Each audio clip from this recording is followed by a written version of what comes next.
বেদবিদ গৰ্ভে জাত সকলো কত খ্যাত সদ্গুৰু দিলা উপবিত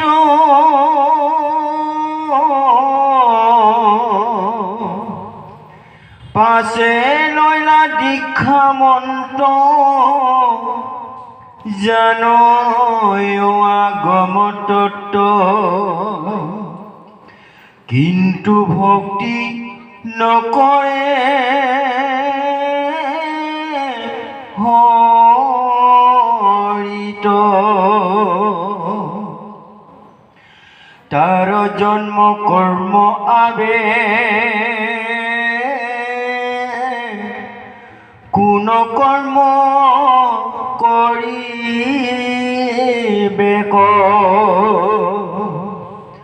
মন্ত্ৰ জানি কৰিবে কিহ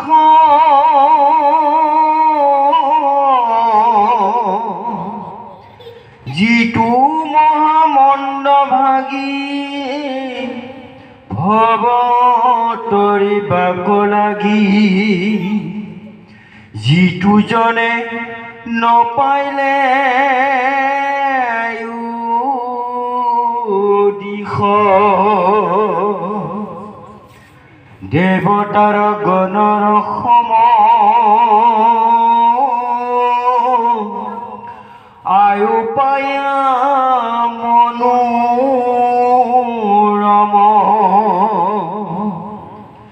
বেদৰ বিহিত কৰ্ম কৰে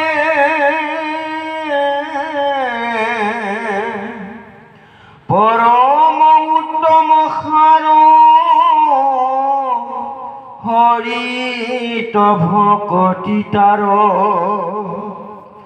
ফল অৱহিত কৰ্ম কৰে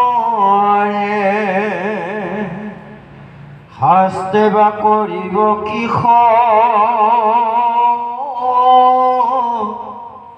যেন খায়া মৰে বিষ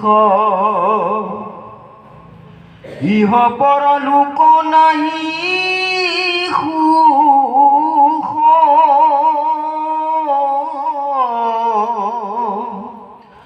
তপ আচৰিলা ঘূৰ নমো নমো কৰে চুৰ কোন ফল হৰিত বিমুখ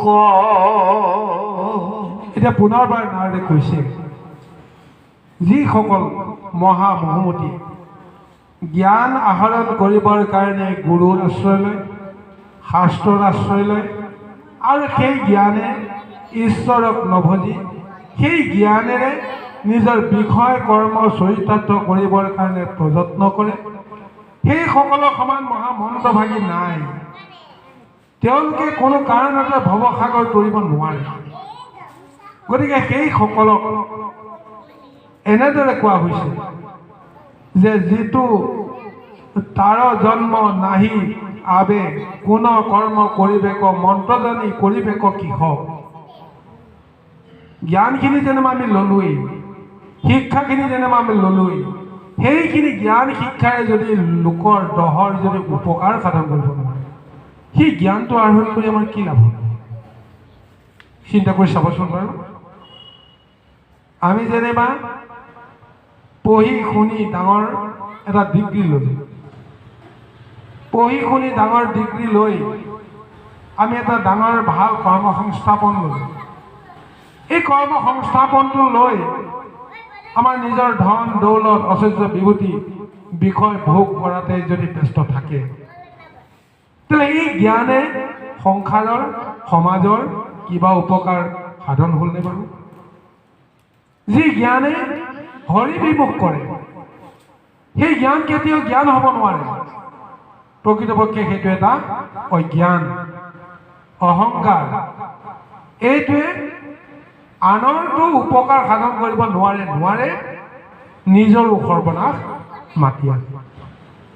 কাৰণ জীৱনৰ শেষ সময়তো নিজৰ ভুল শুদ্ধখিনি যদি নিজে এবাৰ পৰ্যালোচনা কৰিবৰ কাৰণে সময় নাপায়, মই কিমান ভুল কৰিলোঁ এইটো অনুভৱ কৰিবৰ কাৰণেও যাৰ সময় নাই, কেৱল গোটেই জীৱনটোত বিষয়ৰ অৰ্থ উপাৰ্জনতে ব্যস্ত, সেই বিষয়ৰ অৰ্থ তেওঁ যে লগত লৈ যাব নোৱাৰে, এই কথাটো জানি বুজিও এবাৰো তাক উপলব্ধি কৰিবলৈ যিসকলে যত্ন নকৰে সেইসকলে মিছাই জ্ঞান অৰ্জন কৰে। আজি ভাগৱতৰ তত্ত্বত সেইটো কি কৈ আছে যে দেৱগণৰ সম আয়ু পায়া মনোৰম বেদৰ বিহিত কৰ্ম কৰে পৰম উত্তম সাৰ হৰিত ভকতি তাৰ ফল অবিহিত কৰ্ম কৰে। কিন্তু যিজনে শুদ্ধ চিত্তে শুদ্ধ মনে কৰ্ম কৰে দেৱতা সকলৰো যিমান আয়ুস সেই আয়ুস এজন নৰ হৈও তেওঁ লাভ কৰিব পাৰে। কিয় পাৰে? তেওঁ যিখিনি কৰ্ম কৰে সেই কৰ্মখিনিয়ে ফলৰহিত কৰ্ম এনেকুৱাকৈ এটা তেওঁৰ ধাৰণা আহে। তাৰমানে যি কৰ্ম কৰে সেই কৰ্মৰ ফল তেওঁ কোনোদিন বাঞ্ছা নকৰে। বাঞ্ছা নকৰি পোৱা ফলত তেওঁ কোনো কাৰণতে আসক্তিত আবদ্ধ নহয়। গতিকে সেই ফলে বা সেই কৰ্মফলে তেওঁ কেতিয়াও বিষয়ত বান্ধিও ৰাখিব নোৱাৰে, যাৰ কাৰণত সেইজনে পৰম সাধু, সেইজনে পৰম সন্ত। ঠিক এনেদৰে আমি ভাবিব লাগিব যে শাস্ত্ৰে বা কৰিব কিষ যেন খায়া মৰে বিষ ইহ পৰ লোকে নাহি সুখ তপ আচৰিলে ঘোৰ নমো নমো কৰে চোৰ কোন ফল হৰিত বিমুখ। চিন্তা কৰি চাব, শাস্ত্ৰইনো আমাক কি কৰিব পাৰে? যদি শাস্ত্ৰৰ জ্ঞানখিনি লৈ আমি যদি কোনো কাৰণতে সুখ শান্তি অনুভৱ নকৰোঁ, বিষয়ৰ মানে বাসনাত আমাৰ মন যদি সদায় অতৃপ্ত থাকে, তেতিয়াহ'লে নানা শাস্ত্ৰ নানা জ্ঞান আহৰণ কৰি আমাৰ কোনো ফল নধৰে। গতিকে তাকে কি কৰিছে?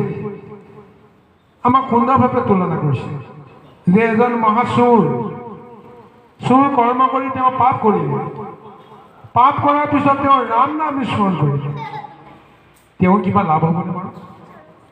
শাস্ত্ৰই কৈছে এইটো, তেওঁ চুৰ কৰিলে, চুৰ কৰি তেওঁ ৰাম নাম ল'লে আৰু মনতে ভাবিলে যে ৰাম নাম ল'লে যদি সমস্ত পাপ হয় তেতিয়াহ'লে চুৰ কৰা বিদ্যাটো তেওঁ কেতিয়াও ত্যাগ নকৰে। এই বাসনাটো অৰ্থাৎ তেওঁৰ দৰে মহা হৰি বিমুখ এই জগতৰ আৰু কোনো নাই। তেওঁ ৰাম নাম ল'ব পাৰে, কিন্তু ৰাম নামে তেওঁ কি কৰিব পাৰে? ৰাম নামে উদ্ধাৰ কৰিব নোৱাৰে।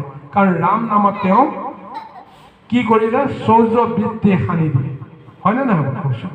কিন্তু যিজনে নাজানি নুবুজি কিবা এটা ভুল কৰিলে, দুখ কৰিলে, অপৰাধ কৰিলে, সেই দুখ আৰু অপৰাধ তেওঁ নিজে এবাৰ তেওঁ আত্ম উপলব্ধি কৰিলে যে মোৰ ভুল হ'ল, আৰু এনে ভুল যেন মই কোনো দিন কৰিব নোৱাৰোঁ, নকৰোঁ।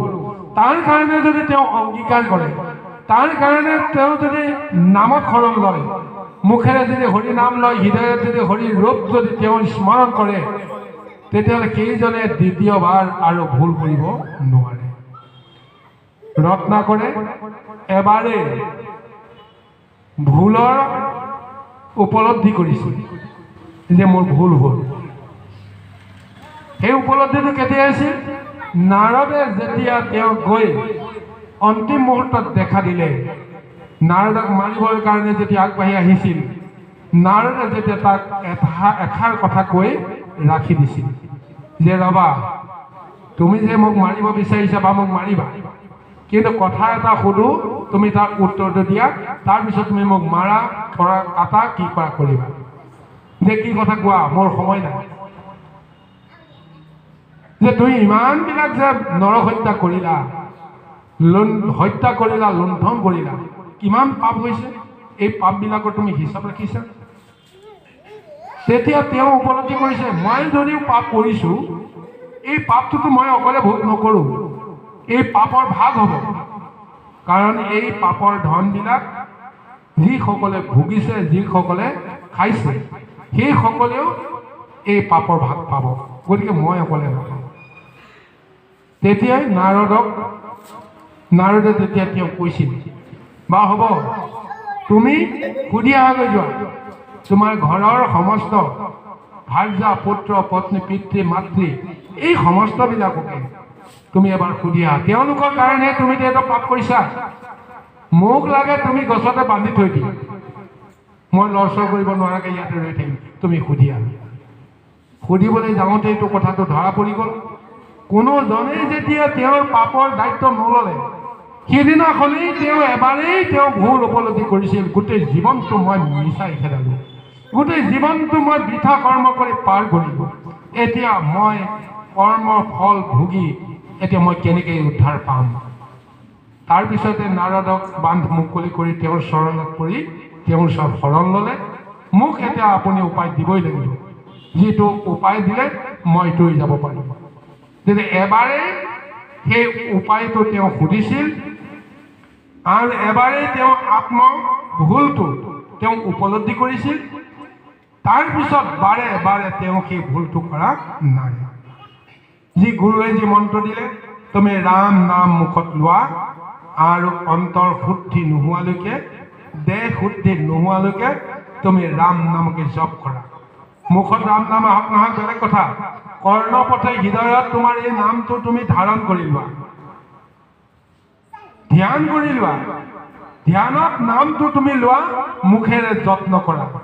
যেতিয়াই মুখে শুদ্ধভাৱে নামটো উচ্চাৰণ কৰিব পাৰিব, তেতিয়াই জানিবা তোমাৰ দেহ শুদ্ধি হ'ল, তোমাৰ ইন্দ্ৰিয় শুদ্ধি হ'ল, তাৰপিছতে তুমি নতুন জন্ম পাবা। গতিকে এই জ্ঞান তত্ত্বটো আজি সেইসকলে পাইছে। কিন্তু এতিয়া আমি যদি বেদৰ বিধান আছে কাৰণে পাপ হ'লে পৰাচিত বিধান আছে, গতিকে পাপ কাম কৰিলে, ভুল কাম কৰিলে বেদৰ মতে আমি পাপ আৰু পৰাচিত হ'লে আমি মুক্তি পাই যাম, এই ধাৰণাৰে আমি পুনৰবাৰ আকৌ সেই পাপত লিপ্ত হওঁ। চিন্তা কৰি চাবচোন বাৰু, যেতিয়া আমাৰ গৃহ সমাজত কৰ্মবিভাগ হয়, কৰ্মভাগ হোৱাৰ লগে লগে আমাৰটোতো সমাজৰ যিবিলাক জ্যেষ্ঠ, তেওঁলোকৰ নমুনাত সমস্তবিলাক ৰৈ আছে, যে কাৰ ঘৰত কি আচাৰ নীতিৰে কৰ্ম চলি আছে, কোনে কোনে কি বেয়া কাম কৰি আছে, কোনে কোনে অখাদ্য ভক্ষণ কৰি আছে। কিন্তু যেতিয়া তেওঁৰ গৃহত যদি কৰ্মভাগ আয়োজন হ'ব, তেতিয়াতো তাৰ বিচাৰ হ'ব। বিচাৰ হোৱাৰ লগে লগে যে তোমাৰ ইমানখিনি পৰাচিত, ইমান দিনো পৰাচিত নহয়, সেইটো ব্ৰাহ্মণৰ হতুৱাই বা বেদনিধিৰ হতুৱাই এই সমস্তবিলাক নিৰ্ধাৰণ কৰি এটা সমাজ শুদ্ধিৰ ব্যৱস্থা কৰে। সেই সমাজ শুদ্ধি হৈ যোৱাৰ পিছত আমি কি কৰোঁ, যে পুনৰবাৰ আকৌ একেটা ভুলকে আমি কৰোঁ। তেতিয়াহ'লে আমি কি কৰ্ম কৰি আছোঁ, কি ধৰ্ম কৰি আছোঁ? এই কৰ্ম আৰু ধৰ্মই জানো আমাৰ জীৱনৰ মুক্তিৰ ব্যৱস্থা হ'ব পাৰে? এই আত্ম উপলব্ধিটো যিসকলে কৰিব পাৰিছে, সেইসকলে এবাৰ ভুলটো 10 বাৰ কেতিয়াও নকৰে। আৰু যদি ভুল কৰিব লগাও হয়, তেতিয়াহ'লে সেই ভুলটো কৰ্মটো কৰাৰ আগে আগে তেওঁ কিন্তু ঈশ্বৰক সমৰ্পণ কৰে। হে প্ৰভু, এই কৰ্মটো নকৰিলে মই এতিয়া সাৰিব নোৱাৰোঁ, আগুৱাব নোৱাৰোঁ, মই পিছুৱাব নোৱাৰোঁ, মই কৰ্মটো নকৰিলে মই দুখত পৰিম, পাপত পৰিম, মই কি কৰিম? যেনেকৈ আপোনাৰ পৰশুৰামৰ ক্ষেত্ৰত হৈছিল, নাই জানো? এফালে পিতৃয়ে আদেশ দিলে মাতৃ হত্যা কৰিব লাগে, তেওঁ জানে যে মাতৃ হত্যা কৰাটো মহাপাপ, জননীক হত্যা কৰা কথাটো ভাবিবও নোৱাৰে, ভবাটো এটা মহাপাপ। কিন্তু এতিয়া পিতৃৰ বাক্য ৰক্ষা নকৰিলে সেই ধৰ্মটো নষ্ট হৈ যায়। তেতিয়াহ'লে মই সেই ধৰ্মটো ৰক্ষা কৰি পিতৃৰ অভিশাপত মই আকৌ পুনৰ অভিশপ্ত হোৱাৰ কি প্ৰয়োজন আছে? চকুৰ আগতে পৰশুৰামৰ 4জন ককায়েকৰ অভিশপ্ত অৱস্থাটো তেওঁ দেখা পাইছে আৰু এইবাৰো যদি তেওঁ মাতৃক হত্যা নকৰোঁ বুলি কয় তেতিয়াহ'লে তেওঁতো অভিশপ্ত হ'বই খাটাং। এই কথা জানি বুজিও তেওঁ কৰ্মটো কৰিবলৈ যোৱাৰ সময়ত স্বয়ং প্ৰভু ভগৱন্তক চিন্তা কৰি ভগৱন্তকে সেই কৰ্মটোৰ দায়িত্ব সম্পাদন কৰি তেওঁ পিতৃ বাক্যহে ৰক্ষা কৰি গৈছে, যাৰ কাৰণত তেওঁৰ জৰিয়তে প্ৰভু ভগৱতে আন এক মহালীলা আৰম্ভ কৰিব। তেওঁৰ জৰিয়তে সমস্ত কৰ্ম প্ৰভু ভগৱন্তে এটা ৰূপ লৈ কৰিব লগা হ'ল। গতিকে পৰশুৰামে মাতৃ হত্যা কৰাটো এটা সময়ত সেইটো যে পাপত জড়িত হোৱা কৰ্ম নহয় মানিব। পাপৰ ফল তেওঁ ভুগিলে হয়, কিন্তু ভোগাৰ পিছত কি হ'ল? শুদ্ধ এটা ব্যৱস্থাই হ'ল, জগতৰ কল্যাণ হ'লনে নাই? মই পাপত ভুগি মই দুখত পৰাৰ পিছতো যদি জগতৰ কল্যাণ হয়, কাৰোবাৰ নহয় কাৰোবাৰ যদি উপকাৰ হয়, এই কৰ্মটো প্ৰভু ভগৱন্তে কেতিয়াও বেয়া কৰ্ম পাপ কৰ্ম বুলি গণ্য নকৰে। যদি পৰশুৰামে যদি মাতৃক হত্যা নকৰিলে হয় ব্ৰহ্মকুণ্ডই বাট বিচাৰি নাপালেহেঁতেন, হয়নে নাই? পৰশুৰামে সেই মহাপাপটো কৰাৰ কাৰণে ব্ৰহ্মকুণ্ডই এটা ৰাস্তা বিচাৰি পালে। চিন্তা কৰি চাব। আৰু সেই পৰশুৰামৰ জৰিয়তে জগতত এক মহা তত্ত্ব, মহাজ্ঞান, মহাধৰ্ম আচৰণ হ'ল। গতিকে পৰশুৰামক কোনেও মাতৃ হত্যাৰ কাৰণত নিন্দা কৰিব লগা নাই। এয়া ঈশ্বৰৰ লীলা বুলিয়ে হওক, তেওঁ ইয়াৰ জৰিয়তে কিন্তু সকলোৱে শ্ৰদ্ধা ভক্তি সেৱা কৰে। মহামহন্তসকলেও মাতৃ হত্যাৰ অপৰাধত অপৰাধী বুলি কেতিয়াও তেওঁ গণ্য নকৰে, কাৰণ সেই সমস্ত কৰ্ম ঈশ্বৰত সমৰ্পণ কৰি কৰিব পাৰিলে আমি নিশ্চয় কোনো কাৰণতে বিষয় সংসাৰত আমি মজিব লগা নহয়। এইখন সংসাৰত যিসকলে অতি চতুৰতাৰে নানান ধৰণৰ কথাৰে নিজকে পণ্ডিতালী কৰিবলৈ দেখুৱাবৰ কাৰণে প্ৰযত্ন কৰে, কিন্তু সেইসকলে যদি হৰি নামত অকণমানো ৰতি নকৰে তেতিয়াহ'লে তেওঁলোকৰ চতুৰালীৰ কোনো মূল্য নাই। যেন ঘৰে দ্ৰব্য জাক বিধাতা বঞ্চিলে তাক লোন এৰি সুতি খাৰ খালি। এই বিধাতাই সমস্ত গৃহতে নানান ধৰণৰ দ্ৰব্যৰ ব্যৱস্থাখিনি ৰাখিছে, কিন্তু সেই দ্ৰব্যবিলাক আমি নিজে নিজৰ কৰ্মৰ ফলত কৰ্মৰ দুখত আমি সেই দ্ৰব্যবিলাকৰ পৰা আমি বঞ্চিত হ'ব লগা হওঁ। কাৰণ যাৰ যি মূল্য, সেই মূল্যটো যদি আমি বিচাৰি নাপাওঁ, বুজি নাপাওঁ, তেতিয়াহ'লে এদিনটো সেইবিলাক গৃহৰ পৰা নাইকিয়া হৈ যাব, হ'বনে নহ'ব? যিটো ধৰ্ম কৰ্ম গৃহত থাকি আমি কৰিব লাগে, সেই ধৰ্ম কৰ্ম আচাৰখিনি যদি আমি কোনো দিন আচৰণ নকৰোঁ, তেতিয়াহ'লে এদিন লাহে লাহে এইখন ঘৰৰ পৰাই সমস্ত আচাৰ নীতি লোপ পাই যাব আৰু বেভিচাৰে গৃহখন ভৰি পৰিব। যেনেকৈ লোন এৰি খাৰ খোৱা যিটো প্ৰবৃত্তি, এই প্ৰবৃত্তিটোৰ কথা কোৱা হৈছে। লোনটোতো আমাক লাগিবই, নহয় জানো বাৰু? 7 সাগৰৰ ভিতৰত 7 অমৃতৰ ভিতৰত লোনো এক। গতিকে লোনো এক অমৃত, যিটো অমৃতে সমস্ত আহাৰ সুস্বাদু কৰে, সমস্ত আহাৰৰ ৰস ইন্দ্ৰিয়ক দি তৃপ্ত কৰে। সেই লোনটো যদি নাথাকে তেতিয়াহ'লে আমি খাৰক যদি আশ্ৰয় কৰিব লগা হয়, খাৰটো এটা বিষ, লোনো এটা প্ৰকাৰ বিষ, কিন্তু খাৰত যিটো গুণ আছে লোনত সেই গুণটো নহয়, বেলেগ এটা তাত ৰস আছে, যিটো ৰস কোনো কাৰণতে কোনেও পাহৰিব নোৱাৰে। চাবদে গুৰুসকল, আমাৰ সমাজত দুটা দ্ৰব্যৰ ওপৰত সদায় চৰ্চা হয়, এটা হৈছে চেনি আৰু আনটো হৈছে নিমখ। চেনি খোৱা আৰু নিমখ খোৱা শব্দ দুটাৰ অৰ্থটো বিচাৰকচোন, আমি মনে কেনেকৈ বুজি পাওঁ? চেনি খোৱাজন তেওঁ অতি দুষ্ট বুদ্ধি বুলি ভবা যায়। চেনি খোৱাজনে কোনো কাৰণতে আনৰ মন কেতিয়াও সন্তুষ্ট কৰাব নোৱাৰে। আৰু যিজনে লোণ খায় সেইজনে কেতিয়াও কোনো কাৰণতে পাহৰিব নোৱাৰে। এবাৰ যদি তেওঁক কোনোবাই উপকাৰ কৰি থৈছে, সেই উপকাৰটো যিজনে কোনোদিন পাহৰিব নোৱাৰে, গতিকে সেইজনে লোণৰ যিটো তৃপ্তি পাই গৈছে। গতিকে আমাৰ যে কয় যে নিমখ হাৰাম নকৰিবা বুলি, হয়নে নহয় বাৰু?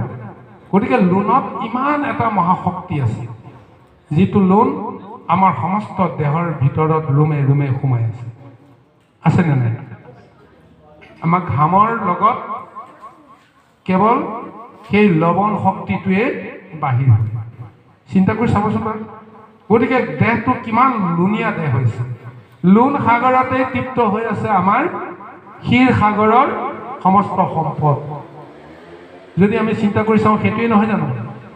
গতিকে সেইকাৰণে কৈছে যে যিসকলে চতুৰালি কৰিব পাৰে, পণ্ডিতালি কৰিব পাৰে, হৰি নামত শৰণ নহয়, তেওঁলোকে নিজৰ গৃহতে ভোগ্য দ্ৰব্যবিলাক থাকিও সি লোণ এৰি খাৰ খোৱাৰ দৰে এক দুৰ্ভাগ্যকে তেওঁ অৱলম্বন কৰিব লাগিব।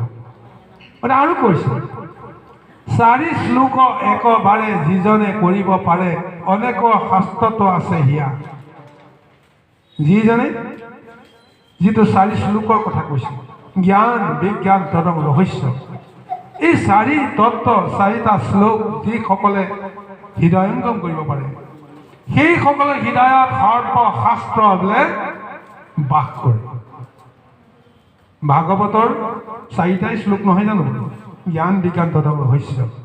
কলি যুগৰ অলমতি নৰসকলক বুজাবৰ কাৰণে 4টা তত্ত্বকে কি ৰূপ দিব লগা হ'ল? এটাৰ পৰা 4টাৰ পৰা 6টা, 6টাৰ পৰা 8টা, 8টাৰ পৰা 10টা, 10টাৰ পৰা 12টা কৰিব লগা। জ্ঞান বিজ্ঞান তদং ৰহস্য, মায়া ইষ জীৱ তৰণ, জাতি দ্ৰব্য ক্ৰিয়া গুণ। এই 4টা তত্ত্ব য'ত থাকে তাতে এই 12টা তত্ত্ব তাতেই নিবাস হৈ থকা নাইনে বাৰু? গতিকে যিজনে 4টা মহাতত্ত্ব ধাৰণ কৰে সেইসকলে সমস্ত তত্ত্বৰ অধিকাৰী হ'ব পাৰে। গতিকে সেইকাৰণে কৈ আছে যেন সেই কথা মাত্ৰ তেখনে বুজিবে পাত্ৰ, বলিষ্ঠ ইন্দ্ৰিয় পটুতৰ নানাবিধ কৰ্মগণ, সাধে কোনো তেতিখন বিফল বিষ্ণুত বিমুখ। গতিকে আমি সমস্ত কথা জানি বুজিও তাৰ যদি আমি তত্ত্বটো ধাৰণ কৰিব নোৱাৰোঁ, নানা শাস্ত্ৰ পঢ়ি একো লাভ নাই। যদি আমি জ্ঞান বিজ্ঞান তদং ৰহস্যৰ মূল তত্ত্বটোকে বুজি নাপাওঁ, তেতিয়াহ'লে 12টা তত্ত্ব মুখস্থ কৰিলে আমাৰ কি লাভ হ'ব? মুখস্থহে কৰিব পাৰোঁ, মুখস্থ কৰিলেতো আমাৰ জ্ঞান বৃদ্ধি নহয়। আনে দিয়ে জ্ঞান, আমি স্মৃতি শক্তিয়ে কেৱল ধৰি ৰাখিছোঁ। সেই জ্ঞানৰ যদি আমাৰ কচৰত নহয়, জ্ঞানৰ যদি আমাৰ হৃদয়ত এটা তাৰ মানে ব্যৱহাৰিক এটা প্ৰভাৱ নপৰে, কোনো কাৰণতে সেই জ্ঞানে আমাক উপকাৰ কৰিব নোৱাৰে। শ্যামন্ত মণিটোত কণ্ঠত থাকিলে কি হ'ব? হয়নে? যি শ্যামন্ত মণিয়ে অষ্টভাৰ সোণ নিতে নিতে প্ৰসৱ কৰি ঐশ্বৰ্য বিভূতিয়ে বা মাৰি মৰক নানান ধৰণৰ আপদ বিপদৰ পৰা ৰক্ষা কৰে, সেই শ্যামন্ত মণিটোক ডিঙিত আঁৰি লোৱাৰ লগে লগে কি হৈ গ'ল? তাক সিংহই মাৰি লৈ গুচি গ'ল। চিন্তা কৰি চাওক, মাৰি মৰক আপদ বিপদ নোহোৱাজনে শ্যামন্ত মণি ধাৰণ কৰিও সি বাঘৰ সিংহৰ হাতত মৰিব লগা হ'ল, হিংস্ৰ জন্তুৰ হাতত মৰিব লগা হ'ল। ধেমালি কথা নহয় নহয়। গতিকে যাক যেনেদৰে আমি মান্যতা দিব লাগে, যাক যেনেকৈ আমি শ্ৰদ্ধা ভক্তি কৰিব লাগে, সেইখিনি কৰ্ম যদি আমি নকৰোঁ তেতিয়াহ'লে হিতে বিপৰীত হ'ব। আমাৰ ঘৰত ব্যৱহাৰ কৰা দাখন যিটো কৰ্মত ব্যৱহাৰ কৰিব লাগে সেইটো কৰ্মত ব্যৱহাৰ যদি নকৰোঁ, কাৰোবাক অপকাৰ কৰিবৰ কাৰণে মাৰিম কাটিম বুলি যদি ব্যৱহাৰ কৰোঁ তেতিয়াহ'লে তাৰ বিষময় ফলটো জানো সেই অস্ত্ৰই আমাক প্ৰদান নকৰে জানো? কৰেনে নকৰে? সেই একেপাত অস্ত্ৰই আমাক উপকাৰো কৰিব পাৰে, আমাক অপকাৰো কৰিব পাৰে। আমি কেনেকৈ তাক ব্যৱহাৰ কৰিছোঁ তাৰ ওপৰতেই আমি তাৰ ফলাফলটো পাম। গতিকে সেইকাৰণে কৈছে যে যিমানেই আমি যি কৰ্ম নকৰোঁ কিয়, যদিহে সেই কৰ্মত নিজৰ যিটো চিত্ত বুদ্ধি শুদ্ধি কৰি জগতৰ কল্যাণৰ কাৰণে হওক বা নিজৰ আত্ম উৎসৰ্গাৰ স্বৰূপ ভগৱন্তৰ চৰণত আমাৰ যদি নিমজ্জিত নহয়, তেতিয়াহ'লে সেই কৰ্মই কোনো কাৰণতে আমি সুফল পাব নোৱাৰোঁ আৰু ঈশ্বৰে যে আমাক কৃপা কৰিব আমি কেতিয়াও আশা কৰিব নোৱাৰোঁ। আমি সদায় ঈশ্বৰ বিমুখ হৈ চলিব লাগিব।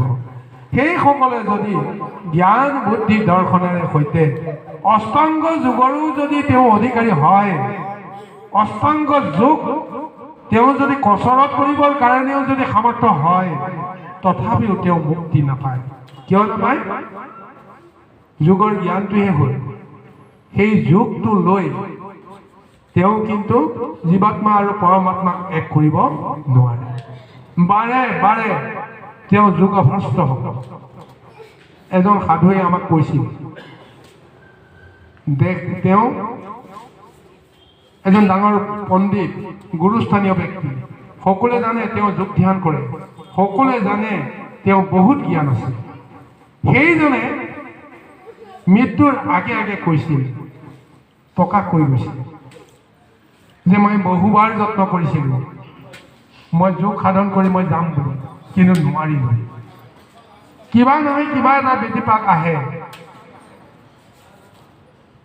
এতিয়া যেনেকৈ আমি নৱদ্বাৰ ৰুদ্ধ কৰি আমি স্বাধিষ্ঠানৰ পৰা মলদ্বাৰৰ ওপৰৰ পৰা জীৱাত্মাক আমি উত্তৰণ কৰাই স্বৰ চক্ষৰ জৰিয়তে আমাক সুন্দৰভাৱে যোগ ধ্যানত কৈ আছে। স্বৰ চক্ষৰ জৰিয়তে মূলাধাৰৰ পৰা আমি স্বাধিষ্ঠানৰ পৰা মণিপুৰৰ পৰা অনাহুতৰ পৰা বিশুদ্ধ, তাৰ পৰা এনেকৈ আজ্ঞা চক্ৰলৈকে যেতিয়ালৈকে আমাৰ প্ৰাণবায়ুক আমি যদি যোগৰ মাধ্যমেৰে যদি উত্তৰণ ঘটাব বিচাৰোঁ, তেতিয়া সেইজনে কয় যে যেনে তেনে সেই জীৱটোক আমি এই অনাহুত চক্ৰলৈকে আনিব পাৰোঁ। তাৰপিছত কিবা নহয় কিবা এটা বিজুতি ঘটে, যোগ ভংগ হৈ যায়। তাৰমানে আমাৰ এই শাস্ত্ৰৰ লগতে বিষয়টো জড়িত হৈছে। জ্ঞানটো আছে, কচৰতটো নাই। নোহোৱাৰ কাৰণ এটাই, তেওঁ বিষয় বাসনা বা অন্যান্য কিবা নহয় কিবা এটা সাংসাৰিক বিজুতি এটা আছে, যাৰ কাৰণত সমস্ত জ্ঞান থাকিও তেওঁ সেই কৰ্মলৈ যাব নোৱাৰে। গতিকে চিন্তা কৰক, আমিও কোনো কাৰণতে নিজৰ জ্ঞানক অহংকাৰ কৰি কেতিয়া যাব নোৱাৰোঁ। যদি আমি যাব লাগে তেতিয়াহ'লে গোটেই দেহটো আমাৰ ঈশ্বৰ সমৰ্পিত হ'ব লাগিব, নিৰ্মল দেহত পৰিণত হ'ব লাগিব, সম্পূৰ্ণভাৱে বিষয়ৰ সংসাৰৰ পৰা আমি মুক্ত হ'ব পাৰিব লাগিব। তেতিয়াহে যোগ ধ্যানেৰে আমাৰ কল্যাণ সাধন কৰিব পাৰে। আহক।